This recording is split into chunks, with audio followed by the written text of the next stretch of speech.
Hello friends, ഞാൻ baby Joseph. മടക്കിൻ്റെ ഒരു video എടുക്കാനാണ് വിചാരിക്കുന്നത്. അത് എങ്ങനെയാണെന്ന് നോക്കാം. മൈദ 3 കപ്പ് എടുത്തിട്ടുണ്ട്. ഈ കപ്പ് കൊണ്ടാണ് ഇതിൻ്റെ കപ്പളവ്. പിന്നെ അതിലേക്ക് കുറച്ച് മഞ്ഞൾപ്പൊടി ഇടണം, കളറിന് കുറച്ച് ഉപ്പ് ഇടണം. പിന്നെ പാനി ഉണ്ടാക്കാനാണ് പഞ്ചസാര. അത് ഞാൻ അതിൻ്റെ നേർപകുതിയാണ് എടുത്തുള്ള മൈദയുടെ നേർപകുതി. പിന്നെ കുറച്ച് നെയ്യ്, ഓയിലായാലും മതി. പിന്നെ കുറച്ച് അരിപ്പൊടി, 1/2 കപ്പ് അരിപ്പൊടി. പിന്നെ വറുക്കാൻ എണ്ണ, പിന്നെ വെള്ളം. ഇതൊക്കെയാണ് ഇൻഗ്രീഡിയൻസ്. ഇത് 3 കപ്പ് മൈദയാണ് എടുത്തുള്ളത്. അതിലേക്ക് ഞാൻ 1.5 കപ്പ് വെള്ളം ഒഴിക്കുന്നുണ്ട്.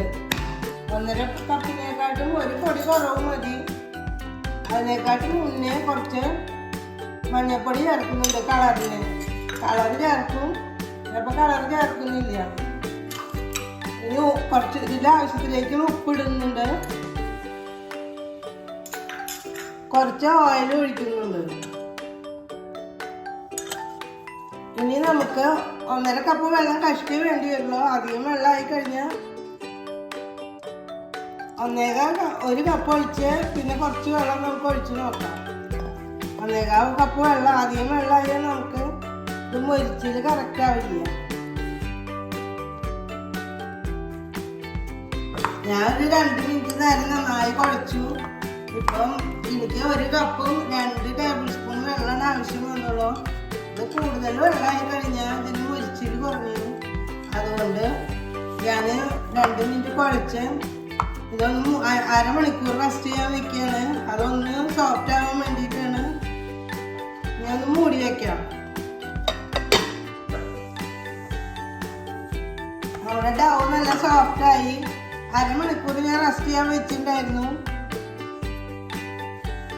ഇനി ഇതൊന്ന് പതുക്കെ ഇങ്ങനെ കുഴച്ചെടുക്കാം. ഇനി നമുക്ക് ഈ പരുവത്തിലുള്ള ബോൾസ് ആക്കി വെക്കാം. ഫസ്റ്റ്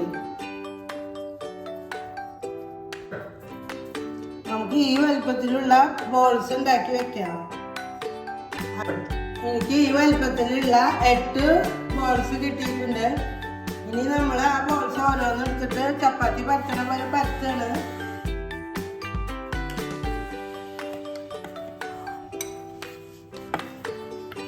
അരിപ്പൊടി ഇട്ടിട്ടാണ് പരത്തുന്നത്. അരിപ്പൊടി ഇട്ട് പരത്തി കഴിഞ്ഞാൽ നമുക്ക് കുറച്ചും കൂടി ക്രിസ്പി ആയിരിക്കും.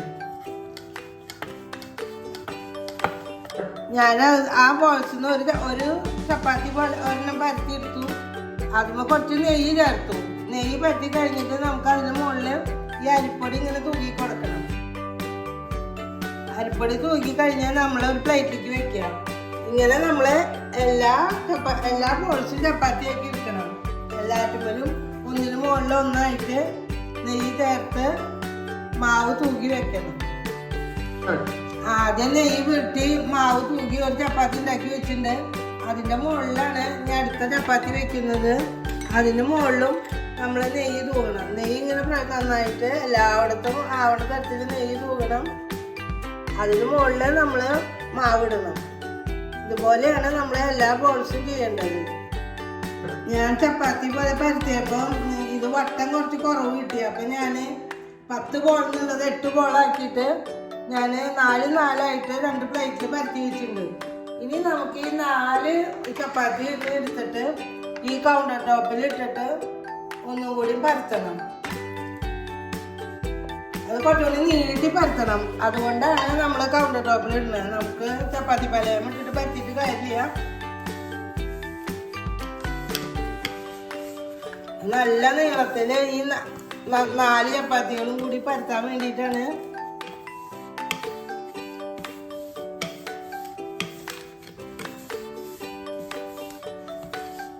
ഈ 4 ചപ്പാത്തിനെ കൂടിയിട്ട് ഞാൻ കൗണ്ടർ ടോപ്പിൽ ഇട്ടിട്ട് ഈ റെക്റ്റാങ്കിൾ ഷേപ്പില് പരത്തിയിട്ടുണ്ട്. ഞാൻ അതിൻ്റെ മുകളിലും കൂടി നമുക്ക് നെയ്യ് ഉപയോഗിക്കണം. അതിൻ്റെ മുകളിൽ നെയ്യ് പരത്തിയിട്ട് വേണം പൊടിയിട്ട് നീ ചുരുട്ടിയിരിക്കണം കേട്ടോ. അത് ചുരുട്ടിയെടുത്ത് കട്ട് ചെയ്തിട്ട് വെക്കേണ്ടി വരും. ഇനി നമ്മൾ ചുരുട്ടാൻ പോവാണ്. ഈ വീതി ഭാഗം തൊട്ട് ഇങ്ങനെ കൊച്ചാക്കിയിട്ട് നമ്മൾ ചുരുട്ടാൻ പോവാണ്.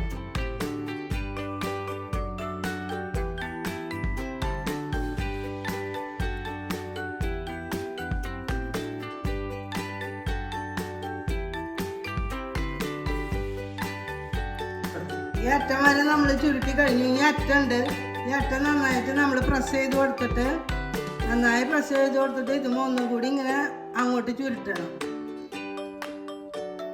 അത് കഴിഞ്ഞിട്ടാണ് നമ്മൾ ഓരോ പീസായിട്ട് കട്ട് ചെയ്ത് കൊടുക്കും.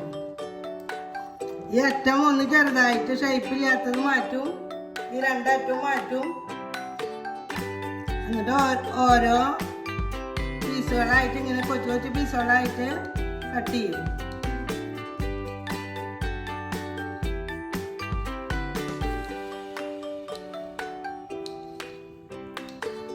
നമ്മൾ രണ്ടാമത്തെ 4 ചപ്പാത്തി എടുത്തു, അത് കൗണ്ടർ ടോപ്പിൽ ഇട്ടു.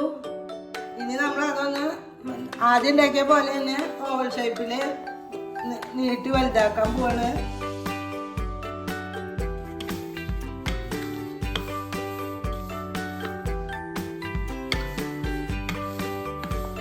രണ്ടാമത്തെ 4 ചപ്പാത്തി വെച്ചിട്ട് ഞാൻ ഒന്നുകൂടി പരത്തി.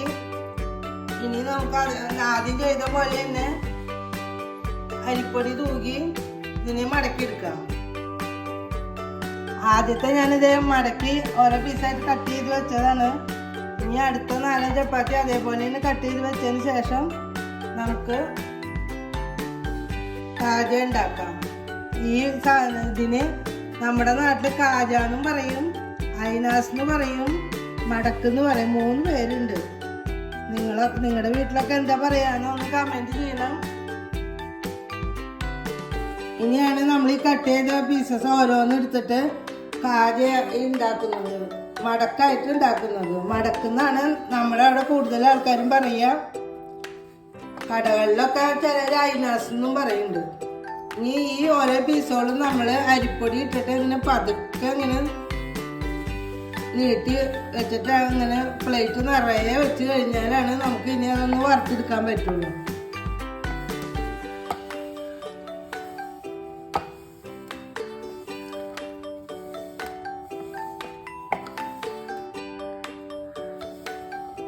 ഈ വലുപ്പത്തിലാണ് നമ്മൾ ഉണ്ടാക്കി ഓരോന്നും വെക്കുന്നത്. ഇനി നമ്മൾ കുറച്ചെണ്ണം ഉണ്ടാക്കിയതിന് ശേഷമാണ് നമുക്ക് വറുക്കാൻ പറ്റുള്ളൂ.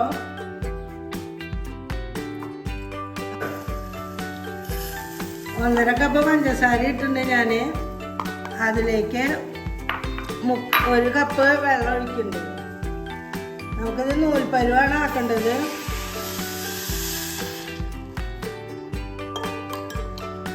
അതവിടെ ഇരുന്നിട്ടൊന്ന് തിളക്കട്ടെ. ഈ അടുപ്പത്ത് നമുക്ക് എണ്ണ വയ്ക്കാം. നമുക്ക് ഓരോ അയിനാസും വറുത്തെടുക്കാം. നമ്മൾ ഉണ്ടാക്കി വെച്ച അയിനാസ് പാനിൽ നമ്മൾ എണ്ണ ഒഴിക്കുന്നുണ്ട്. എണ്ണ ഒന്ന് മീഡിയം സൈസ് ചൂടാവട്ടെ. എണ്ണ ചൂടായി. അത് ഒരു മീഡിയം ചൂടാവണ്ട, അല്ലെങ്കിൽ പെട്ടെന്നിട്ട് കരിയും. ഓരോന്നും ഇടണം എണ്ണയിലേക്ക്.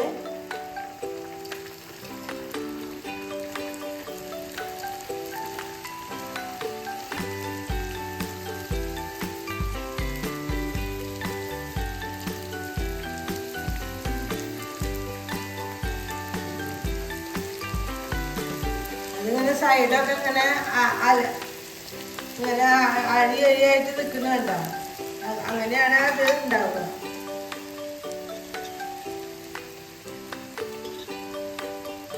നമ്മുടെ മടക്ക് മരിഞ്ഞു.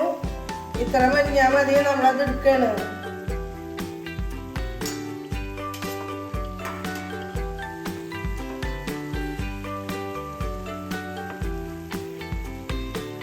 നല്ല ലെയറായിട്ട് വന്നിട്ടുണ്ട്. ഇത് നോക്കിയാൽ അറിയാം, നല്ല ലെയർ കാണുന്നുണ്ട്.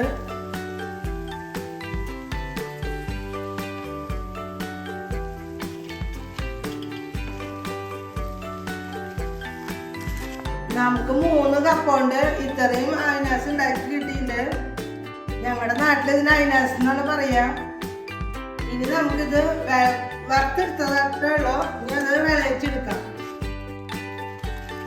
ഓരോന്നും നമ്മുടെ പാനി ഉണ്ടാക്കിൻ്റെ നൂൽപ്പരുവാക്കി ഇനി നമുക്ക് അതിലിട്ടിട്ട് അത് മാറ്റി വയ്ക്കാം.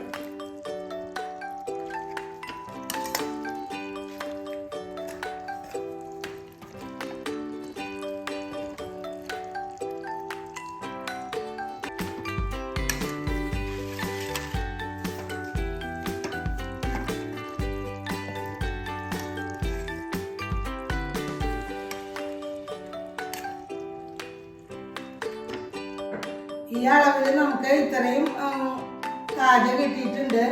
ഇതിന് മടക്കെന്നും കാജാന്നും നമ്മുടെ നാട്ടിൽ പറയും. നിങ്ങളുടെ നാട്ടിൽ എന്താ പറയാന്ന് നിങ്ങൾ കമൻറ്റ് ചെയ്യണം. എല്ലാം ഉണ്ടാക്കി നോക്കണം. നന്നായി ലൈക്ക് ചെയ്യണം, ഷെയർ ചെയ്യണം, സബ്സ്ക്രൈബ് ചെയ്യണം. Thank you.